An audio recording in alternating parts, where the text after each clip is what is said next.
Just to share a little bit more about our experiences, I actually never imagined myself working at a writing center. I thought it was really cool to be around smart people. That's what smart people were. So I was very surprised when my teacher recommended me to work there. But I took on the challenge. I really wanted to improve in my writing and English and everything. So I just remember when my dad also found out, he asked, "Wait, you, Ukrainian, will be teaching English?" What? But I remember those first sessions when really I was feeling maybe not deserving in a way of being a consultant, but I try to study really hard, and we have training that goes on.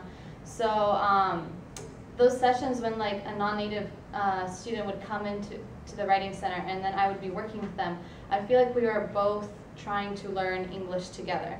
And if it was someone from my native language, I remember the awesome opportunities when they would ask me something in their language and I would completely understand them, or when they would be telling their story about how they came to US or their experiences, and I could absolutely relate and know what it's like. And so it was really helpful to me to have that different perspective. And I think also over time I came to the United States 10 years ago. Something I remember is trying and having this pressure from my friends is to immerse in this American culture, to always speak English, and no one really saw value in, you live in America, you should be speaking in English. No one saw the value in their native language. But I think after I came to the Writing Center and really seeing the diversity in the many languages, I wanted to learn other languages, and I also found the value in knowing my own language, and I found a way that I could help others that I think is very unique. And also just working with other native speakers. I remember once we were doing a workshop, it was about American slang and idioms. And I was like, okay, this is not my workshop. I'm not sure that I understand all the idioms myself. But I was working with a native consultant and she was able to explain things. And so that kind of diversity in languages and backgrounds, it makes just the Writing Center a very vibrant place. Connecting to what Deslina said and what we watched in the video, yeah, being in the Writing Center, it's a really good opportunity to become open-minded to every situation that happens in your life. For example, once a session I had with non-native English speaker, and she was her first language was Arabic. And she said that she was a journalist in her country, so she knows what she wants to discuss in her paper, but she had trouble to express her thoughts in different language. I asked her to read it out loud as we usually do, and after she read it, we discussed what her strength, and then we start discussing what is she struggling with. So there were some sections she would say, I'm completely not sure if I'm expressing the right thing, what I'm trying to say in there. So I would say, okay, let me read it out loud so you could hear from someone else saying it. And then if you still unsure, if you feel it's not the right thing you want to express, you can discuss what you're trying to. You can elaborate on it, what are you trying to say in there. So, and there were some parts that she would agree. She would after I read, she would be comfortable with that, what she's written. And there were some areas she would say, no, this is not the right thing I'm trying to say. And I was kind of seeing what she was trying to say, but I was not sure. So I would ask her so she would kind of elaborate in more sentences, kind of give me a kind of short speech what is she's trying to say, and then I would summarize from what she's telling me, if this is what she's trying to say, and then after that I would summarize and she would agree if this is what she's trying to say.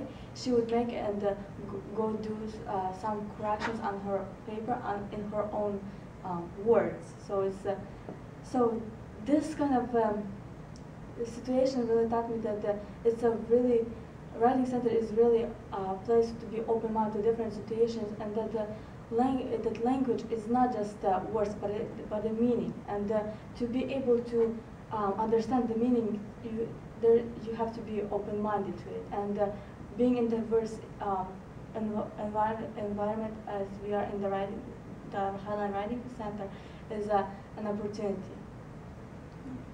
So as Natalia mentioned about how different we use words and meanings in English, for me the scary part is how we do not use them. So that means, have you guys ever talked to or met like an Asian international student who's really shy and barely talks? Yeah, I see you nodding. And I think it's scary to have that kind of silence in the session. So one of my first sessions was with this international student. I think she's from Korean. And she was in her hospitality class and she struggled with finding ideas. But as we talked, she did not give me the materials for reaching out for her. One of our writing center's materials in like guiding in peer consulting, Tani Lee Capusella mentioned that we should be able to kind of reach out for the consultee, for the student, and get the idea from them. And in order to do that, we have to kind of talk and kind of communicate. But all she did was just to smile, just a very shy smile, and just say yes or no, something like that. And I freaked out because as I worked with Vietnamese students from my country, that never happened. Or as I worked with native speakers, that never happened either. So I freaked out a little bit, but then I kind of stepped back and reflect myself a few months ago. I was that girl. I was, the culture, the Asian culture does not mean that, does not let us freely like communicate with other people like in here. So that may be something she grew up with. And I think it's cool if we can reach out for her and she reaches out for me, and kind of relax and appreciate the differences that we have in communication. So I mean, it's okay to just sit back and say, oh, you're from Korean, right? So how was it over there? Oh, it's the same for me in Vietnam, something like that. And from that moment on, everything went on easier. I mean, it's still a little bit not as like active and loud as other sessions, but it's okay to just sit back and be a little bit like closer to each other, pull each other. And I think that's what culture is about, to learn from each other and be friends with each other. Extending from Anne's point about ways to avoid one-sided conversations is a very important one for a peer center like ours. And being a native speaker, it's very easy for me to dominate conversations with ESL students just because I'm speaking faster, more comfortable with English. I'm probably louder than a lot of the students that come in. So it's very, it's been a challenge, but also a great opportunity for me to find ways to be more considerate for ESL students, to make them comfortable and to really be more effective in making it a two-way conversation. I had a session recently with a Chinese student whose first language was Mandarin, and he had been given some feedback on his second draft for a paper to working with tense shifts specifically. He wasn't quite sure what the professor wanted. Just written at the top, there were some marks across the paper. It just said tense shifts at the top, and it's like, oh yeah, we can explain that. It's this, and then he looks at me and is like, could you say that again? And I realized my feedback was no more effective than the feedback he had already gotten. I was just sort of restating and not putting it into terms that he was ready to receive. So the idea of putting yourself in the mindset of the consultee, it applies to both native and non-native speakers, but it can be especially effective for non-native speakers. And some ways that I have found from various training sources that we have at the center to better put myself in that mindset is body language, eye contact, and the speaking tone.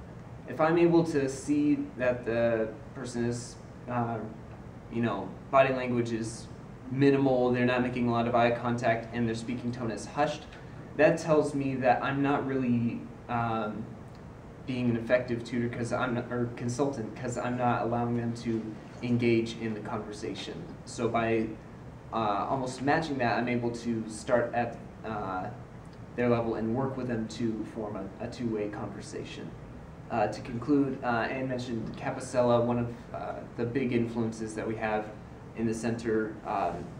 Totally Capicella also mentions the idea of being a sounding board for the students, but to be an effective sounding board, it's also important to really understand where the ideas are coming from, really be able to put yourself in the perspective of the student.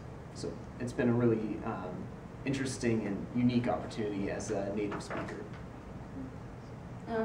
Being non-native English speaker with my first language being Spanish, there's been both a lot of strengths and also a lot of weaknesses, some comfortable and some not so comfortable.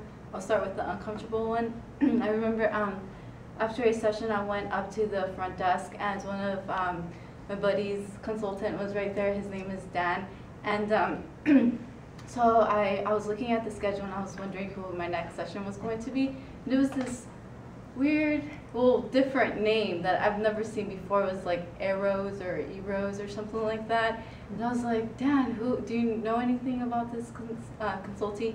And Dan was like, oh yeah, he's a philosopher and he uses really big vocabulary. He's so white, he's even whiter than me. And I was like, oh, okay. And I was kind of like nervous going into the next session because I didn't really know what to expect. My vocabulary is not like super huge and I don't understand all the philosophy. So I remember just kind of feeling uncomfortable and going into that session, not sure what to expect and stuff, but I was able to find that, there's a lot of things that I could offer, a lot of new perspectives.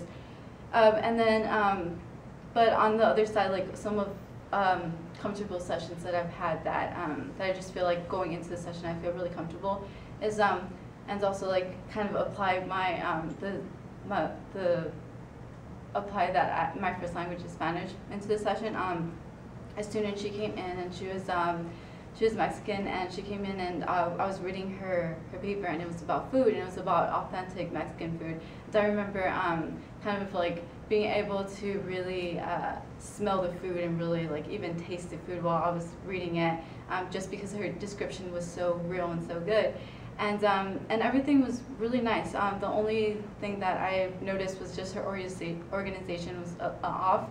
I thought that she could maybe have like a stronger thesis and stronger focus. And so I was just reflecting on the way that I talk and even like write papers sometimes. I could be really scattered because that's just kind of how it is in my culture. We'll kind of go around and then go into like the main point at the end. So that's kind of something that she was leaning towards.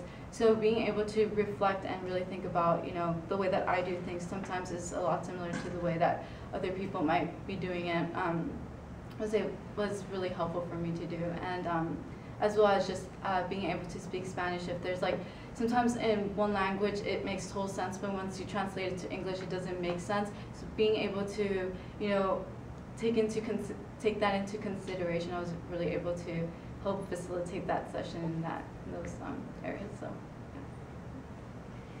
I'm just going to say a few more words and then open up the floor to hear what your experiences and your questions are in this area. And so you've heard all of them talk about their experiences and the clips from the interviews also on the video. And one of the things I really notice is that sense of individual power, and you're sort of standing in the conversation, and you saw some of the student writers who were talking to the consultants were like almost advising them on how to go about what they're doing, and there's that sense, not that hierarchical sense. I think, it's not the perfect world. Nothing is the be all and end all, but I definitely see that balancing act happening a lot more than some years back when we only had a few non-native English speakers. and I just wanted to briefly tell you a couple quick stories. One is about a former consultant named Aida, who was also from Ukraine, and she and I would often, just like other people in the center, be talking about things we were interested in talking about. And she said to me one day, Rosemary, sometimes I just really, really wish you could speak Ukrainian, because I just want to talk to you in Ukrainian. And I just felt so highly complimented, and realized in thinking about that many non-native English-speaking students have told me that they only speak their native language when they're at home or with their intimate friends, and when they're out in public and in school and in classes and even in the writing center, the English is the expectation, and that's what they're speaking. So English becomes their public language, and their native language becomes their private language, you know. And seeing those two things come together in the writing center, where they can go back and forth when they have the opportunity to work with a consultant that shares their native language, I think helps to bring that wholeness back together for that person, at least at times, you know. So I think that's a really, really special thing. And just the other day, an ESL level 1 class came in. So level 1 is really basic language acquisition. I wasn't really quite sure how much they were understanding. They were brought in as a tour, and the consultants were explaining to them how the writing center worked, and they were very polite and nice and nodding, but they seemed pretty low energy, you know, for a while. And then when Nadine, who speaks Spanish, started talking about the different languages that the consultants speak and what they were, they kind of really perked up. And then I happened to be there, and I said, so how many, you know, what are the languages you speak? And they started saying, you know, Arabic and Korean and Spanish and like the energy just, you know, accelerated in the room, and people and you know, it was just an exciting moment. And there was this one guy who said, Kurdish, I speak Kurdish. Does anybody in the writing center speak Kurdish? I'm like, oh, I don't have Kurdish, but maybe we will someday. So I think that that kind of that brings a sense of belonging, even for the Kurdish guy who didn't have that representation. So,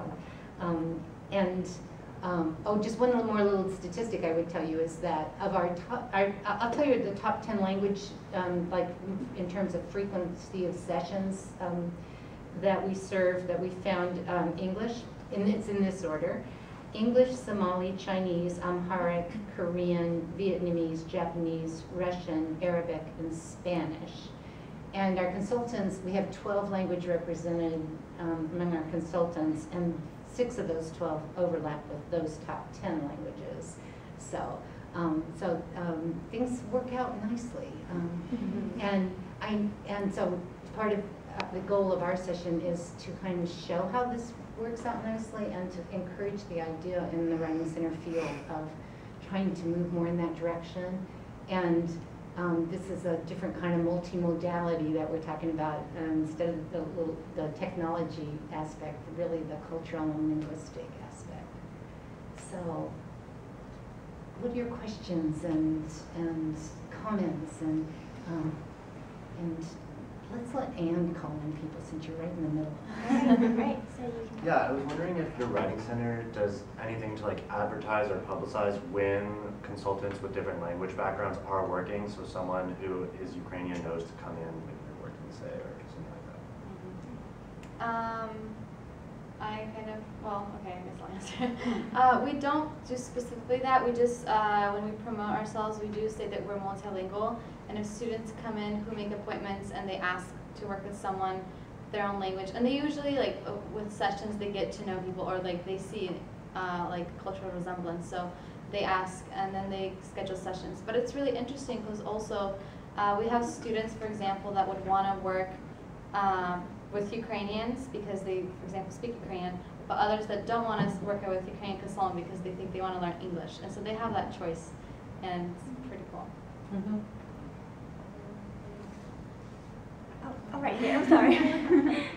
So, just recently meeting with some international students on our campus that are here for the first time and asking them, okay, so what would you expect out of a writing assistant is what we call them for school. What would you expect out of a writing assistant? And the first thing they said was, well, native speaker, of course. So Right. what's your, how do you complicate that notion of who's qualified to work with writers? One thing I would say in response to that is that there are people, that happens all the time, that people come in and it's like, I want a native speaker. And as Lena said, they can have who they want, you know? But then once they're in, like when Lena came in and she chose a native speaker right away, but she heard what was going on around her, then they start to pick up on the value of working with non-native speakers. So we don't really try to talk them into it at all. You know, it's really just, they just sort of experience it by being there. I don't think I answered your whole question. You want to say more? Well, just the idea that how you or the shoes on the other foot at times too, where a native speaker will say, well, what makes you qualified? You know, I've had that happen to me, who like halfway through a consultation, the writer will say, so what are your qualifications? And it's like, really? You're asking me? Like, don't I look old enough to have some? But how do you, when you talk as a staff, how do you talk about how, what's the comeback for that? I mean, obviously, you can't try to just slap them upside the head, but there Right. has to be some sort of question or response that gets people thinking about what it takes to help. So when new consultants come in who are non-native speakers and they're like, what if people don't think I'm qualified? What kind of advice do they get either from me or from returning consultants? For me, I was one of those international students who are afraid to not be good enough.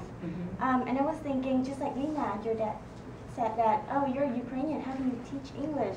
But then it's not about teaching. It's not about how good we write or how excellent we are at grammar, but it's about seeing what other people need and seeing what we can, you know, help to work together, and about communicating and about, you know, being ourselves, and like not just about writing itself. It's about.